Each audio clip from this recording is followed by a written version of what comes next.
warahmatullahi wabarakatuh. Alhamdulillahillazi arsala rasulahu bil huda wa dinil haqqi liyuzhirahu 'ala dini kullihi walau karihal kafirun wal karihal musyrikun wal karihal muslimun. Subhanaka la ilma lana illa ma 'allamtana innaka antal alimul hakim. Rabbi shrah li sadri wa yassir li amri wahlul 'uqdatam min lisani yafqahu qawli. Alhamdulillah, syukur kepada Allah Subhanahu wa taala, segala puji bagi Allah Tuhan sekalian alam, salat dan salam ke atas junjungan besar Nabi Muhammad sallallahu alaihi wasallam. Alhamdulillah, terima kasih semua yang hadir. Kita bertemu lagi bagi menyambung kuliah kita. Hari ini kita sambung bab 7 akan perintah fasik dan munafik ya.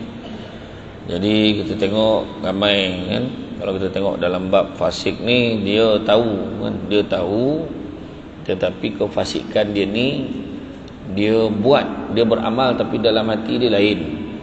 Kalau mimpi berjumpa dengannya, kemudian Hasan mengajarinya sesuatu, maka wanita itu lalu bermimpi melihat anak gadisnya memakai pakaian aspal. Di lehernya ada rantai yang membelenggu, serta kakinya pun diikat. Kemudian dengan rasa sedih dia menceritakan hal itu kepada Hasan. Teruklah kain aspal, rantainya macam teruk, keadaan dia memang keadaan tak kemas, tak elok, nampak hodoh sangat dah kan, buruk sangat dah nampak ni. Hasan bermimpi bertemu gadis itu di syurga. Setelah berapa lama, di kepalanya memakai mahkota. Gadis itu bertanya, "Wahai Hasan, aku sedang diseksa." Kemudian ada suara berkata, "Wahai, angkatlah mereka dari seksaan berkat selawat lelaki itu. Berkat selawat kepada Nabi SAW sekali sahaja mereka diampuni. Maka bagaimana dengan seorang yang membaca selawat sejak 50 tahun? Apakah tidak mendapatkan syafaat Nabi di hari kiamat?" Maknanya mustahak lah tu kan selawat. Yang saya beritahu sebelum ni, maksud selawat ni adalah kita mendoakan keselamatan dan kesejahteraan Nabi. Dan sekali kita berselawat kepada Nabi, 10 kali Allah dan malaikat berselawat kepada kita, mendoakan keselamatan dan kesejahteraan kita. Kita hidup 50 tahun yang dewasa tu, dalam tempoh kurang-kurang kalau kita rajin berselawat 50 tahun, takkanlah kita tak dapat syafaat Nabi. Tapi sebenarnya sebab itulah juga benda yang senang macam tu ramai tak buat, sebab dia tak rasa pada diri dia. Selawat pun kadang-kadang time terperanjat baru selawat kan. Allahumma salli ala sayyidina Muhammad. Masa bila balik, kalau tak terperanjat dan tak selawat, kadang-kadang macam itulah. Allah SWT berfirman, wala takunu kallazina nasullah. Tinggalkan solat dan ibadah yang lain. Orang mukmin sibuk bersedekah dan meminta ampun, sedangkan orang munafik terlena oleh kerakusan dan angan-angan. Nampak? Orang mukmin sibuk bersedekah, dia sibuk minta ampun, dia rasa dia banyak ada salah, dia rasa dia banyak dosa. Tapi kalau orang ni dia rakus dan angan-angan, terlena dia dengan angan, lepas ni aku nak buat ni, aku nak sampai ketua, sibuk lagi nak melawar lagi, sibuk lagi nak pergi dandan rambut lagi, sibuk lagi nak tempah baju. Sudah ni dia tak sedar tu, baju lagi lawa pada orang kan, tempah baju itu, baju ini kan? Contoh sepapan kat nilai 3 tu, habis dia ketangkak tak cukup kepada Allah. Diam-diam dia pergi mengayu kat orang, tolonglah, dan sanggup dia bayar orang tu sebab contoh kan. Orang mukmin mengorbankan segala sesuatu untuk agama, sedangkan orang munafik mengorbankan agama untuk harta. Orang mukmin aman dari segala sesuatu selain Allah, tetapi orang munafik takut kepada segala sesuatu selain Allah. Orang mukmin selalu berbuat baik, dan orang mukmin berdakwah demi kebaikan agamanya, sedangkan orang munafik berdakwah demi keuntungan dan merosakkan agama. Munafik memerintahkan kemungkaran dan melarang yang makruf. Sebagaimana yang termaktub dalam firman Allah Subhanahu wa taala, yang bermaksud orang-orang munafik lelaki dan orang-orang munafik perempuan setengahnya serupa dengan yang lain. Mereka menyuruh yang mungkar dan melarang membuat yang makruf. Mereka menggenggam tangannya, yakni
Macam tu lah kan.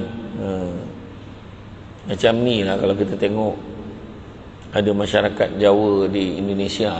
Sekarang muka dia tu pun nampak Jawanya tu kan, tapi dia sama, serumpun kan. Serumpun macam kita lah, kalau pergi sana dia tahu kita ni orang Malaysia. Tengok muka pun tahu, tengok pattern tudung pun tahu. Oh, rasa ni orang Malaysia ni kan. Boleh nampak. Pergi Brunei nampak beza, sedangkan dia serumpun sama. Macam tu lah tadi kan. Tapi tak adalah nak cakap dia ni munafik, dia ni tak. Tapi dia nampak seakan-akan sama. Nak kata tak, ya. Nak kata ya, tak. Macam tu lah. Nampak elok, rajin ada pergi majlis ilmu dengan kau, baguslah dia dah berubah. Kawan pula cakap sama lagi teruk panggilnya. Mana? Malas lah cerita. Macam tu kan. Memutih, dinyalakan lagi 1000 tahun sehingga menjadi hitam pekat dan gelap. Demi zat yang mengutusmu sebagai Nabi, seandainya selai pakaian ahli neraka ada di atas bumi, tentu ahli bumi akan mati semua. Dan seandainya setimba daripada minuman mereka ditumpahkan ke air bumi, dan tentulah. Dan seandainya sepotong rantai neraka diletakkan di atas gunung dunia, hancur leburlah dia. Dan seandainya sahaja seorang masuk ke neraka kemudian dikeluarkan lagi ke dunia, tentu ahli bumi ini mati semua kerana bau busuknya. Dan Nabi bertanya lagi kepada Jibril, wahai Jibril, ceritakan kepadaku tentang pintu-pintu Jahannam. Apakah ia sama dengan pintu-pintu? Firman Allah, sungguhnya orang-orang munafik dalam neraka yang paling bawah. Surah An-Nisa ayat 145. Pintu kedua tempat orang-orang musyrik, namanya neraka Jahim. Pintu ketiga namanya As-Sabiun, iaitu orang-orang yang menukar agamanya, namanya Sakar. Pintu keempat tempat iblis dan pengikutnya daripada golongan orang Majusi, namanya Lada. Pintu kelima tempat orang Yahudi, namanya Hutamah. Pintu keenam adalah tempat orang Nasrani, namanya Sa'ir. Kemudian Jibril terdiam. Maka Rasulullah SAW segera bertanya lagi, mengapa engkau tidak menceritakan penduduk pintu ketujuh? Pintu ketujuh itu untuk siapa? Lalu Jibril menjawab, wahai Muhammad, janganlah engkau bertanya kepadaku tentang itu. Ceritalah kepadaku, Nabi tanya. Desak Nabi. Kemudian Jibril berkata, disitulah tempat-tempat orang yang sombong dari umatmu yang mati sebelum bertaubat. Diceritakan bahawa ketika turun firman Allah, masa inilah yang sebenarnya, bila cerita tu Nabi menjerit, berteriak, menangis sampai Nabi pengsan. Jibril pun ikut sama nangis masa tu. Jibril memangku Nabi, punya sayang Nabi dekat umat dia. Kemudian bila Nabi tersedar, Nabi tanya balik. Kalau kisah penuh ni lah, Nabi tanya balik, aku tahu, bila terjaga tu tanya Jibril, aku tahu yang pintu ketujuh tu dikhususkan untuk umatku yang tak sempat bertaubat kepada Allah. Cuma aku nak tanya, ada tak umat aku yang masuk kat dalam tu? Memanglah pintu dikhaskan untuk umat aku, tapi ada tak umat aku yang masuk ke dalam ni? Seorang jadilah, ada tak seorang yang masuk? Dia kata, sesungguhnya ada, wahai Muhammad. Ketika itu Nabi pun berlalu, sedih Nabi. Nabi masuk dalam rumah, Nabi tak cakap apa lah. Seminggu Nabi sedih betul-betul. Nabi semayang, Nabi nangis, Nabi duduk, Nabi nangis, Nabi makan, Nabi nangis, Nabi tidur, Nabi nangis. Nabi memikirkan nasib umat dia. Maka Nabi amat bimbangkan umatnya, baginda menangis dengan keras sekali. Maka orang yang makrifat kepada Allah amat takutnya kepada neraka, menangis atas diri dan keterlaluannya sebelum dia melihat kedahsyatan itu. Betapa banyak orang tua dipanggil ke neraka, wahai orang tua. Betapa banyak anak muda dipanggil ke neraka, wahai anak muda. Dan betapa banyak wanita dipanggil ke neraka, wahai kaum wanita. Kemudian wajah mereka menjadi hitam, tubuh mereka remuk tidak terkira. Yang tua tidak lagi dihormati, yang muda tidak lagi dikasihani, dan wanita pun tidak diberi pakaian. Jauhkanlah kami dari neraka dan sesaannya, serta segala perbuatan yang mendekatkan kami kepadanya. Masukkanlah kami ke syurga bersama orang-orang yang beruntung, yang mendapat rahmat-Mu. Amin. Jadi kalau kita tengok ciri-ciri orang yang munafik, yang pertamanya di dalam kitab-kitab pula Rasulullah SAW bersabda, seterusnya adalah khianat. Khianat juga ciri-ciri orang munafik, kan? Dia beri amanah, dia khianat, kan? Dia buat benda-benda yang lain daripada apa yang diamanahkan. Sabda Rasulullah SAW bahawa pendekan hadis ini menerangkan bahawa barang siapa memberikan janji kepada seseorang, sama ada kepada isterinya, anaknya, sahabatnya atau kepada sesiapa sekalipun, kemudian dia mengkhianati janji tersebut tanpa ada sebab uzur syar'i atau halangan yang benar-benar menghalang tanpa kehendakinya, maka telah melekat pada dirinya salah satu tanda kemunafikan. Nampak tu, janji dengan isteri tu, janji dengan isteri, janji dengan anak, besok ayah bawa pergi jalan dah janji tu kan. Contohlah itu pun satu melekat satu tanda kemunafikan. Kemudian fujur dalam pertikaian. Fujur adalah keluar dari kebenaran secara sengaja sehingga kebenaran ini menjadi kebatilan dan kebatilan menjadi kebenaran. Maka sabda Rasulullah SAW tentang kemunafikan tu, ini juga merupakan satu bentuk kemunafikan. Mana benda betul tu disalahkan dengan sengaja. Jadi sebenarnya boleh, benda ni boleh sebenarnya, dia kata. Benda ni, sedangkan benda tu terang-terang tak boleh. Kan? Bawa lah. Kemudian ingkar janji. Tu. Kemudian malas beribadah. Malas beribadah. Pergi masjid, pergi surau, dia mudah terasa berat, dia mudah terasa malas. Aduh, tak payahlah. Ni tarawih sampai 20 ni, kenapa orang tak buat dah 20 ni, semua buat 8 aja. Contohlah kan. Petikai pula kan. Malas. Dia tiba atau dia gemar memilih saf yang paling akhir, dia tidak mahu mengetahui apa yang dibaca di dalam. Kan.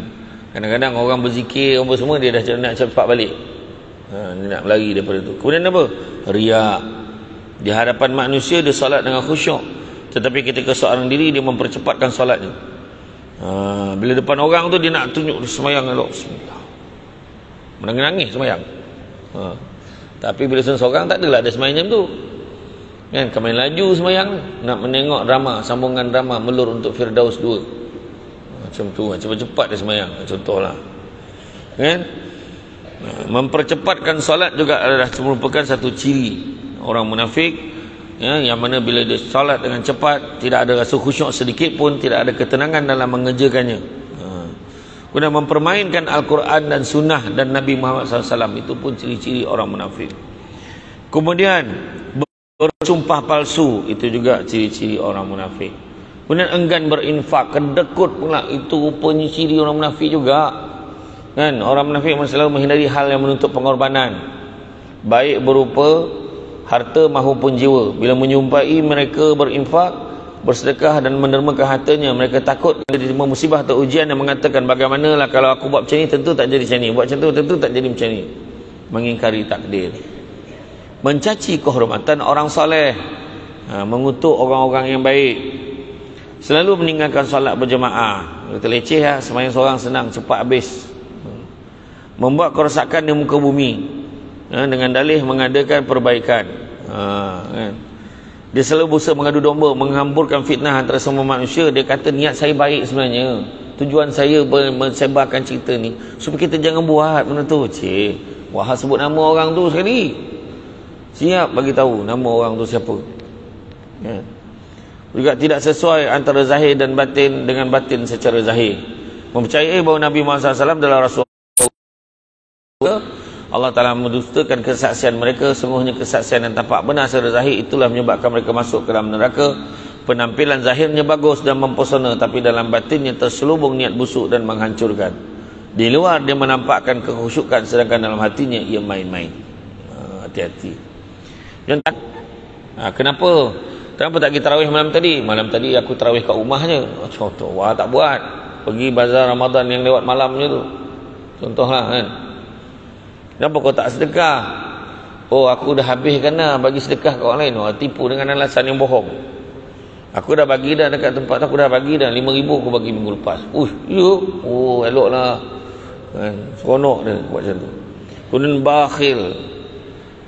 Orang munafik sangat bakhil dalam masalah-masalah kebajikan, menggenggam tangan, yakni tak mau bersedekah dan tak mau memberi sumbangan sebahagian daripada harta dicintai.